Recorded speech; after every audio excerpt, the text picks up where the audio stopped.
was with Danny, he would quite often just disappear for 3 or 4 hours at a time into the mountains or into the hills and just have a hike by himself, and he really enjoyed it.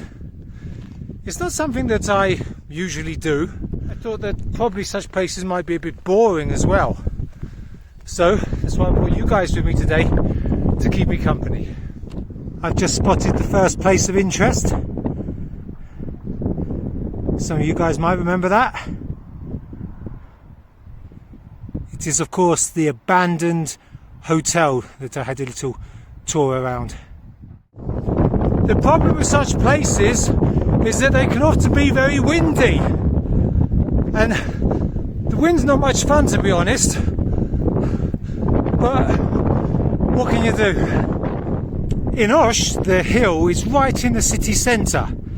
In Bishkek, it's in the outskirts of the city, so I'm still in the city limits, and as you can see, that's the city there in the distance, and although it's way out the centre, it's still quite accessible.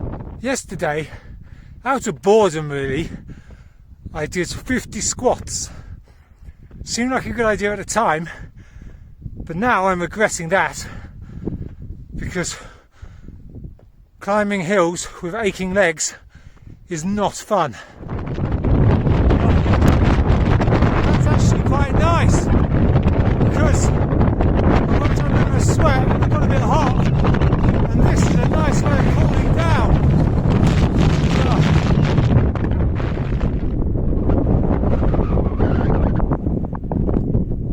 Cows are funny creatures, aren't they? Not just because they've got 2 stomachs, but because they just always seem so indifferent to everything, don't they? Including the presence of human beings. Like horses, if you go near them, they might come up to you for a pat or for a sugar cube or a polo.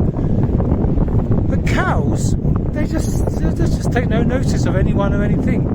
They're kind of cool. I like cows. You see, that's the advantage that the city has over mountains. Cities have lots of buildings that act as shelter. It seems that what I've got to do is lie down so I'm low, and then don't get the problem with the wind anymore. So anytime I want to speak to you guys, I'm just going to have to lie down, it seems. If this was winter now, I'd be wrapped up, sure, no problems. If it was summer, I'd just be in a t-shirt. But in spring, I've got a bit of a problem because with my coat on, I'm a bit too hot, sweating a bit. But if I take my coat off, then I'm too cold. Spring, could do without it, to be honest. 20 or 30 kilometres out of the city, you've got a big mountain range there, which makes up a national park. Look at the size of those ants. They're huge. Okay, I know that's 2 together there, but still, they are big. So a couple of flaws with this lying down idea. Firstly, when you do lie down, you don't want to get back up again. And secondly, I'm going from point A to point B. Now, I've got no idea exactly how far point B is. And every time I'm just sitting down here talking to you guys, it's time that I'm effectively wasting. Judging by this thing I've just come across, I think I must now be at the highest point. Paul's tip for the day: if you're going to go on a hike in a hill or mountain that's usually windy, do not wash your hair that morning, because it just goes everywhere in the wind. Make sure your hair's nice and grubby and dirty, because dirty hair is so much more manageable than clean hair, isn't it? Clean hair's a nightmare. Oh, hello, nice bit of protein there if I get hungry.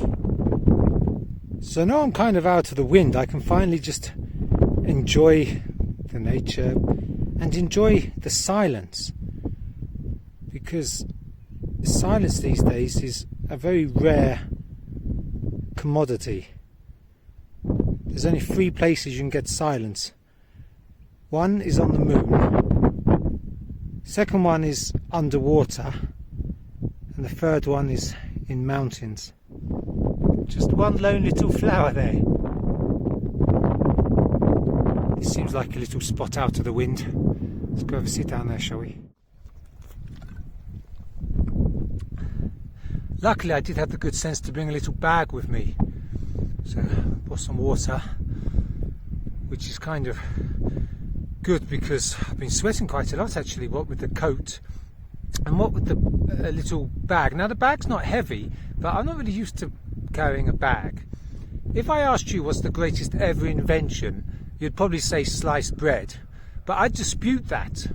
I think the greatest invention is the pocket.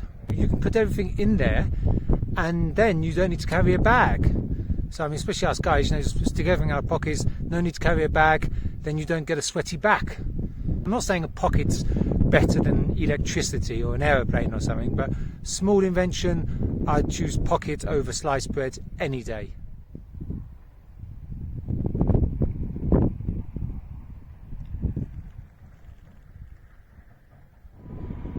It's amazing, isn't it, really, how just one human being can control so many animals.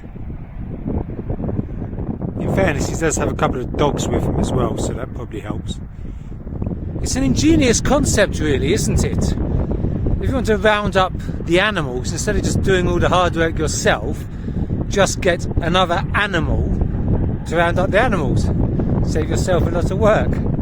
So that's great. I just come down there and then I get down here and then I see this sign saying danger zone. Oops.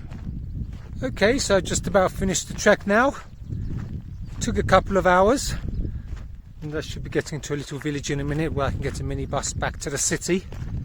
So the question is, did I enjoy it? And the answer is no, not really. It was just too windy. I'd been battered by the wind almost the whole time. Now you might think, well, you should have checked the weather forecast, you muppet. But no, that wouldn't have made any difference. Look, here on the low level, it's not at all windy. I think it just can't be helped. Hills, by their very nature, are high and open. So I guess they're always pretty windy up there.